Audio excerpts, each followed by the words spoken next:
सो gas काली Linux course की ये video number 18 है। इस वीडियो में मैं आपको FTP कॉन्फ़िगर करके बताऊंगा किस तरीके से आप FTP सर्वर क्रिएट कर सकते हो अपनी काली मशीन के अंदर, और किस तरीके से आप उसी नेटवर्क में मौजूद दूसरी मशीन्स में FTP के थ्रू आप फाइल ट्रांसफ़र कर सकते हो। आगे बढ़ने से पहले मैं आपको ये बताना चाहता हूँ कि ये काले लिनक्स की ऑफिशियल प्लेलिस्ट है जो कि गीकी हब चैनल पे आ रखी है।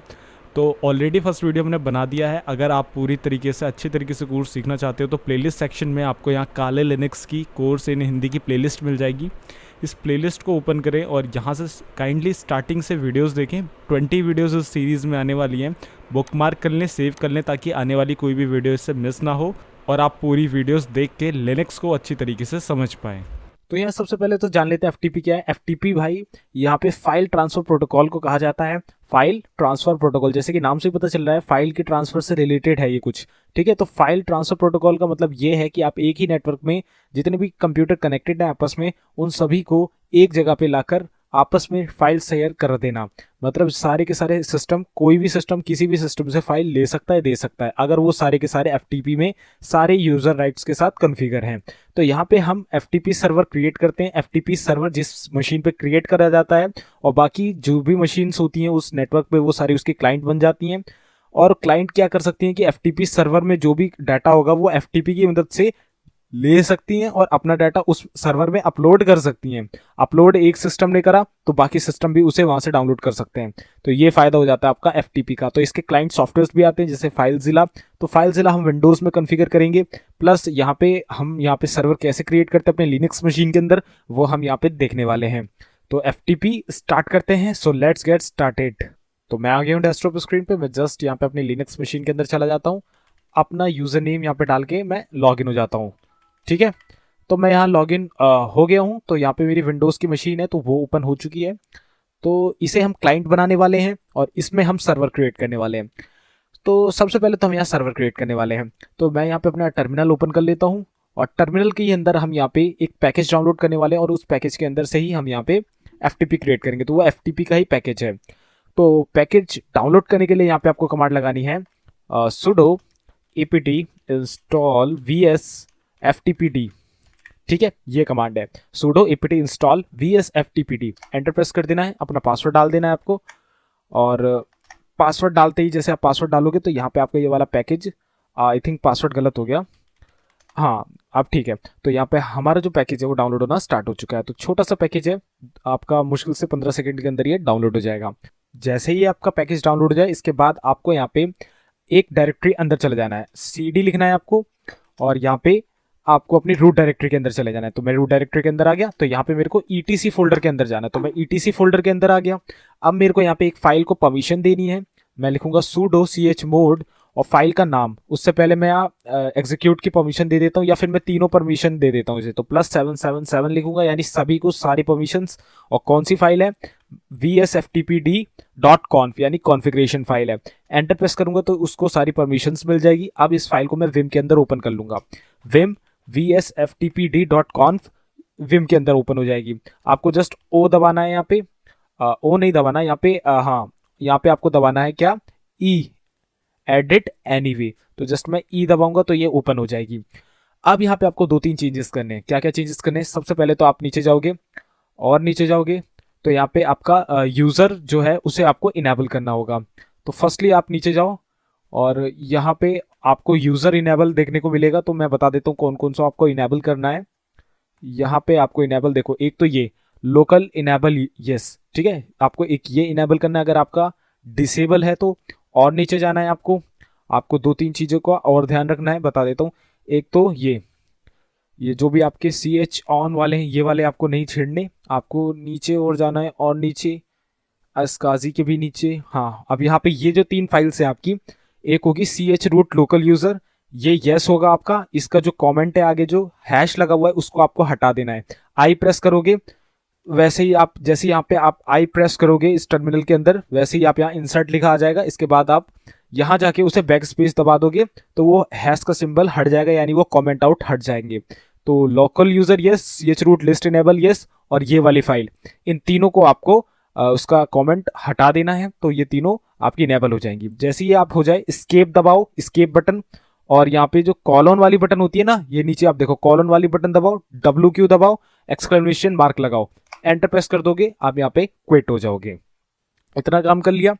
अब जस्ट आपको यहाँ पे लिखना है टच, एक फाइल बनानी है टच VSFTPD लिखना है, VSFTPD सही से लिखना है VSFTPD, और यहाँ पे .conf की जगह अंडरस्कोर लगाएं आप, अंडरस्कोर नहीं .ch रूट, फिर आपको यहाँ पे अंडरस्कोर लगा के लिस्ट लिख देना है, एंटर प्रेस कर देना है। तो यहाँ परमिशन डिनाइड हो रही है, सूडो लगाना पड़ेगा, सूडो। तो यहाँ पे ये फाइल यहाँ क्रिएट हो चुकी है टच की मदद से। अब मेरे को यहाँ पे एक नया यूज़र क्रिएट करना है, मैं लिखूंगा ऐड यूज़र, और यूज़र का नाम जैसे कि मैं यहाँ पे नया यूज़र अजय नाम का बनाना चाहता हूँ, तो ऐड यूज़र अजय, तो सूडो लगाना पड़ेगा बिकॉज यूज़र की कमांड है, सूडो ऐड यूज़र अजय। तो न्यू पासवर्ड देना है अजय का पासवर्ड भी अजय ही रख देते हैं, अजय, और बाकी सारी इन्फॉर्मेशन यहाँ पे ब्लैंक छोड़ देते हैं। तो यहाँ पे मेरा जो यूज़र है वो बन चुका है, एक बार मैं देख लेता हूँ बना कि नहीं। कैट ETC के अंदर पास WD, एंटर प्रेस करूँगा, देखो अजय नाम का यूज़र बन चुका है। अब मेरे को यहाँ पे क्या करना है, देखो मैं क्लियर कर लेता हूँ एक बार टर्मिनल, आपको सही से कमांड दिखती रहे। अब मेरे को देखो मैं ETC डायरेक्टरी के अंदर एक बार दोबारा से चला जाता हूँ, CD रूट डायरेक्टरी आ गई। अब मैं ETC के अंदर चला जाता हूँ, आ गया ETC के अंदर। अब मेरे को यहाँ पे दोबारा देखना क्या करना है, मैं यहाँ पे LS करूंगा, तो यहाँ बहुत सारी फाइल्स हैं, बहुत सारी, तो मेरे को यहाँ पे VSFTPD वाली फाइल्स ढूंढनी है। तो ये रही मेरी VSFTPD.conf वाली फाइल। अब मेरे को इसको परमिशंस दे दी है, तो परमिशन देने के लिए लिखूंगा sudo, उसके लिए एक बार और क्लियर कर देता हूँ, sudo chmod +777 वाली तीनों परमिशंस मिल जाएंगी इसे, और जस्ट उस VSFTPD वाली फाइल का नाम, तो VSFTPD.conf, ठीक है, .conf वाली फाइल है, वो वाली आपको नहीं लेनी है, ch root वाली फाइल लेनी है, ठीक है, VSFTPD.ch root _ list, enter press कर देना है, अपना पासवर्ड दे देना है। इस फाइल को परमिशन मिल चुकी है। अब इसे जस्ट आपको विम के अंदर ओपन कर लेना है, विम लिखना है VSFTPD, ये लिखना है .ch root लिखना है और लिस्ट लिखना है, और एंटर प्रेस कर देना, तो ये ओपन हो जाएगी। यहाँ पे E दबाएंगे तो ये यहाँ पे आ जाएगी।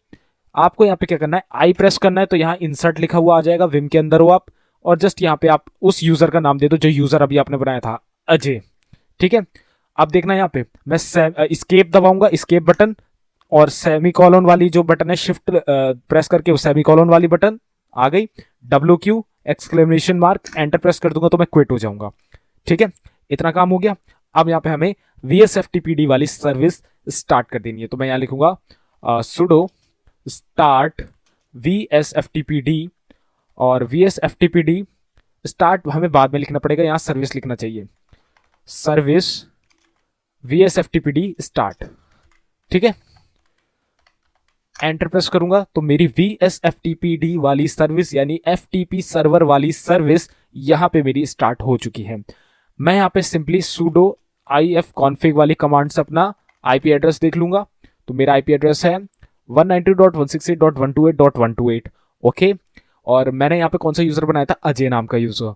तो जस्ट मैं जाता हूँ अपने Windows 7 पे, यहाँ पे इस मशीन को लॉगिन कर लेता हूँ। दोनों मेरी एक ही नेटवर्क में है। इसकी जो मेरी IP है 192.168.128.128 है, मेरी Windows 7 वाली मशीन की आगे के 3 ऑक्टेट सेम है, बस 128 की जगह 130, यानी दोनों एक ही नेटवर्क में है, ठीक है, दोनों एक ही नेटवर्क में, ये आप यहाँ पे ध्यान रखिएगा। अब मैं जस्ट यहाँ पे आपको कैसे आपको क्लाइंट डाउनलोड करना है बता देता हूँ। आप सिंपल अपने ब्राउजर पे जाओ, ब्राउजर पे जाने के बाद आप यहाँ पे और सिंपल लिख दो फाइलज़िला डाउनलोड, क्योंकि फाइलज़िला बेस्ट है, इससे अच्छा क्लाइंट आपको मिलेगा नहीं फाइलज़िला के लिए। तो फाइलज़िला आपको 32 बिट 64 बिट अपना यहाँ सिलेक्ट कर लेना है, और जस्ट यहाँ पे डाउनलोड फाइलज़िला क्लाइंट पे क्लिक कर देना है, तो आपका फाइलज़िला डाउनलोड हो जाएगा। जैसे ही डाउनलोड हो जाए जस्ट उसको ओपन कर ले, मैंने ऑलरेडी डाउनलोड कर रखा है, जस्ट रन के बटन पे क्लिक करूंगा तो यहाँ पे मेरे जो इंस्टॉलेशन विजार्ड है फाइलज़िला को वो ओपन हो जाएगा। तो फटाफट से इस सॉफ्टवेयर को एग्री करके आप यहाँ पे इंस्टॉल कर लें। इसका डेस्कटॉप में मैं आइकन यहाँ पे बना दूंगा, तो वहाँ पे मेरे को टिक करने का ऑप्शन आएगा, तो मैं टिक करके क्लिक करूंगा तो वहाँ पे एक डेस्कटॉप पे आइकन भी आ जाएगा, जिससे एज अ शॉर्टकट मैं उसे कभी भी ओपन कर लूंगा। एनीवन पे करके नेक्स्ट कर दें, और जस्ट डेस्कटॉप आइकन को सिलेक्ट करें, नेक्स्ट करें, नेक्स्ट करें, नेक्स्ट करें, और यहाँ पे आपका फाइलज़िला आपके सिस्टम पे इंस्टॉल होना स्टार्ट हो जाएगा। तो स्टार्ट पे मैं क्लिक करके फिनिश कर देता हूँ, तो यहाँ मेरा फाइलज़िला ओपन हो चुका है। अभी मैं आदि यूजर में हूँ अपने इस Windows 7 मशीन पे। ऊपर अगर आप देखोगे तो होस्ट लिखा रहा है, तो जस्ट मुझे यहाँ पे IP एड्रेस डालना है अपनी लिनक्स वाली मशीन का 192.168.128.128। इसके बाद यूजर नेम डालना है, वो यूजर नेम जो हमने वहाँ पे बनाया था अजय, पासवर्ड में भी वही वाला अजय, पोर्ट नंबर में आपको कुछ नहीं डालना, पोर्ट नंबर हमने कॉन्फ़िगर नहीं किया है। जस्ट क्विक कनेक्ट पे क्लिक करना है, सेव करना है पासवर्ड, तो सेव पे क्लिक करके ओके कर दें। यहाँ पे आपका होस्ट ये रहा, पोर्ट नंबर 21 बाय डिफॉल्ट होता है आपके FTP का, तो ये बाय डिफॉल्ट वाला ले रहा है। ओके करेंगे, आप यहाँ अजय नाम के यूजर पे आ जाओगे। तो यहाँ पे आपके चारों यूजर आ रहे हैं उस वाली मशीन के, आप देख सकते हो। अगर मैं अजय में जाऊँ तो यहाँ मेरा अजय के सारे जो भी फाइल्स होगी, लेकिन ये एक नया यूजर है। मैं आदि तोमर में देखूंगा तो आदि तोमर की सारी फाइल्स आ रही हैं। वहाँ पे हमारे पास कुछ इमेजेस भी थी, तो पिक्चर्स में जाऊंगा तो देखो वॉल्स में हमारी एक इमेज थी cars.jpg वाली, तो ये रही हमारी cars.jpg। मैं राइट क्लिक करूंगा और जस्ट इसे डाउनलोड पे क्लिक कर दूंगा। ओके पे क्लिक कर दिया मैंने, अब ये डाउनलोड हो चुकी है। मैं जस्ट यहाँ पे जाऊंगा अपने यूजर पे, तो जस्ट मैं यहाँ पे अपने लाइब्रेरीज पे जाऊंगा। ये रहा मेरा यूजर और ये देखो ये cars.jpg वाली फाइल यहाँ पे आ चुकी है। ठीक है, मैं एक बार ये लिनक्स में भी है, मैं आपको दिखा देता हूँ। मैं अपने होम पे जाऊंगा, होम में ये पिक्चर्स के अंदर है, पिक्चर्स के अंदर वॉल्स के अंदर ये रही वही पिक्चर। ठीक है, यही पिक्चर थी वो। तो इस तरीके से आप यहाँ पे FTP सर्वर क्रिएट कर सकते हो अपनी मशीन पे, काली मशीन पे, और दूसरे वाले सिस्टम पे किसी दूसरे जो उसी नेटवर्क में कनेक्टेड है उसमें आप उसे एज अ क्लाइंट एक्सेस कर सकते हो। आई होप आपको समझ में आ गया होगा कि FTP सर्वर कैसे यहाँ पे कॉन्फ़िगर करते हैं। और जब यहाँ पे आपका काम हो जाए तो आपको करना क्या है, या Ctrl+C दबाना है। इसके बाद आपको यहाँ कमांड लगानी है sudo service vsftpd stop, तो आपका यहाँ पे FTP सर्वर स्टॉप हो जाएगा। ठीक है, आज की इस वीडियो में इतना ही। FTP सर्वर क्रिएट करना आई होप आप समझ गए होंगे कैसे करते हैं। विंडोज टू विंडोज कैसे FTP सर्वर क्रिएट करते हैं ऑलरेडी मैंने वीडियो बना रखी है, आप उसे भी चेकआउट कर सकते हैं, लिंक डिस्क्रिप्शन पे मिल जाएगी। तो आज की इस वीडियो में इतना ही, मैं मिलता हूँ आपसे अगली वीडियो में।